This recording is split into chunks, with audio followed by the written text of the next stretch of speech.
সঞ্চয় করতে চান? জাপানি পদ্ধতি কাকিবো মেনে চলুন। আমরা অনেকেই প্রতি মাসের শুরুতে প্রতিজ্ঞা করি এই মাস থেকে যেভাবেই হোক কিছু টাকা জমাবো, কিন্তু মাস শেষে হিসাব মেলাতে গিয়ে দেখি পকেট প্রায় খালি। বড় কোনো বিলাসিতা নয়, বরং ছোট ছোট খরচই গিলে নেয় পুরো বেতন। হুটহাট বাইরে খাওয়া, হয়তো পছন্দের পোশাক কেনা, কিংবা সন্তানের জন্য খেলনা কেনা। এভাবেই টাকাগুলো বেরিয়ে যায় পকেট থেকে, আর সঞ্চয় থেকে যায় শুধু স্বপ্ন হয়ে। এর সমাধানও আছে, আর তা আপনি খুঁজে পাবেন শতাব্দী প্রাচীন জাপানি এক পদ্ধতি কাকিবোতে। কি এই কাকিবো এবং কিভাবে এটা কাজ করে? ভবিষ্যতে নিরাপত্তার কথা ভেবে কিছুটা সঞ্চয় করা বুদ্ধিমানের কাজ। কাকিবো কি? আক্ষরিক অর্থে কাকিবো মানে হলো সংসারের হিসাবের খাতা, যে খাতায় ঘরের প্রতিটি খরচ লিখে রাখা হয়।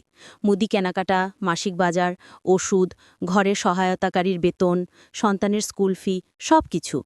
এই ধারণার সূচনা করেছিলেন জাপানের এক নারী সাংবাদিক হানি মতোকো ১৯০৪ সালে। কাকিবো পদ্ধতি আমাদের শেখায় কিভাবে প্রতিটি খরচের সিদ্ধান্তের পেছনে সচেতনতা গড়ে তুলে টাকার উপর নিয়ন্ত্রণ আনা যায়। কাকিবো ধারণার মূল বিষয়টা কি? কাকিবো ধারণার মূল কথা হল সঞ্চয়কে খরচের পরের বিষয় নয়, খরচের অংশ হিসেবে দেখা। আমরা সাধারণত সব খরচ মিটিয়ে শেষে যা থাকে সেটাকেই সঞ্চয় ভাবি, তবে বাস্তবে দেখা যায় মাস শেষে হাতে কিছুই থাকে না। কাকিবো ধারণা বলে এই ভাবনাটাকে উল্টে দিন, আগে সঞ্চয় করুন, তারপর যা থাকে সেটাতেই জীবন চালান। ধরা যাক আপনার মাসিক আয় ৩০,০০০ টাকা। আপনি মনে মনে প্রতিজ্ঞা করলেন মাসে অন্তত ৩,০০০ টাকা সঞ্চয় করবেন। তাহলে বেতন হাতে পেয়েই প্রথম কাজ হবে ৩,০০০ টাকা আলাদা করে রাখা। এখন আপনার কাছে ২৭,০০০ টাকাই হলো আসল মাসিক বাজেট। অর্থাৎ আপনি যা বাকি থাকে তা দিয়ে সঞ্চয় করছেন না, বরং সঞ্চয় ছাড়া যা বাকি থাকে তা খরচ করছেন। এই একটি পরিবর্তনেই বদলে যেতে পারে সবকিছু। কাকিবো পদ্ধতি মেনে চলবেন যে ৫টি ধাপে। ১. মাসিক আয় ও আবশ্যিক ব্যয়ের তালিকা। প্রথমে কাগজ কলমে লিখুন মাসে আপনার মোট আয় কত। তারপর লিখুন নির্দিষ্ট ব্যয়গুলো, যেমন বাড়ি ভাড়া, ঋণ, বাজার খরচ, বিদ্যুৎ বিল, গ্যাস বিল, মুঠোফোন ও ইন্টারনেট খরচ, সন্তানের স্কুল ফি ইত্যাদি। এর সবই হবে আবশ্যিক ব্যয়। ২. সঞ্চয়কে ধরুন আবশ্যিক ব্যয়। আপনার লক্ষ্য নির্ধারণ করুন মাসে কত টাকা সঞ্চয় করবেন।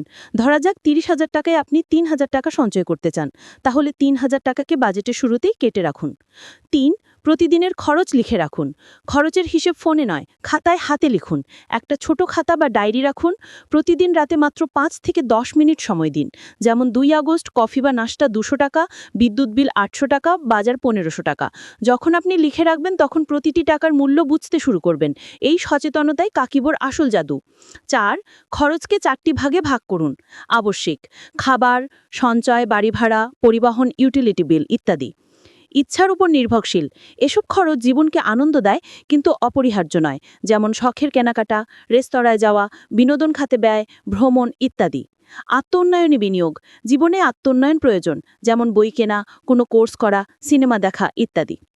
অতিরিক্ত: হঠাৎ জরুরি প্রয়োজন হতে পারে, সেজন্য আলাদা সঞ্চয় করতে হবে, যেমন বিয়ের দাওয়াতে উপহার দেওয়া, চিকিৎসা বাবদ খরচ, উৎসব পার্বণে অংশগ্রহণ, জরুরি পরিস্থিতি ইত্যাদি। ৫. মাস শেষে নিজের হিসেব পর্যালোচনা করুন।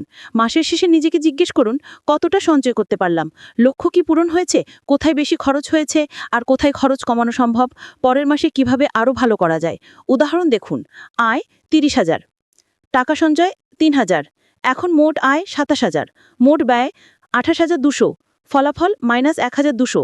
অর্থাৎ এই মাসে খরচ বেড়েছে, পরের মাসে বাইরে খাওয়া একটু কমাতে হবে। সচেতনতা থেকেই সঞ্চয় শুরু। ছোটখাটো অপ্রয়োজনীয় খরচ বাদ দিলেই সঞ্চয় করতে পারবেন। কাকিবো শেখায় সঞ্চয় কোনো জাদু নয়, এটি এক ধরনের মনস্তাত্ত্বিক প্রশিক্ষণ ও চর্চার বিষয়। এটি আপনাকে শেখায় নিজের টাকার উপর নিয়ন্ত্রণ কিভাবে রাখা যায়। ১. আপনি পারেতো নীতিও ব্যবহার করতে পারেন। পারেতো নীতি হলো আপনার মোট খরচের ৮০% কোথা থেকে আসছে সেটা আগে বের করা, তারপর সেখান থেকে ছোট ছোট কাটছাট করে বড় সঞ্চয় করা সম্ভব। ২. আর ছোটখাটো অপ্রয়োজনীয় খরচের ২০% ক্ষেত্রে ব্যবহার করুন জাপানি ধারণা মুদা। এই মুদা মানে হলো অপ্রয়োজনীয় ব্যয় দূর করা। সবশেষে হানি মতোকো ১ শতাব্দী আগে দেখিয়েছিলেন সঞ্চয় শুরু হয় খরচের হিসাব থেকে, আর খরচের হিসেবে শুরু সচেতনতা থেকে। তাই এখনও কাকিবো মনে করিয়ে দেয় হিসেব রাখুন, সচেতন থাকুন, সঞ্চয় করুন। সূত্র: মিডিয়াম।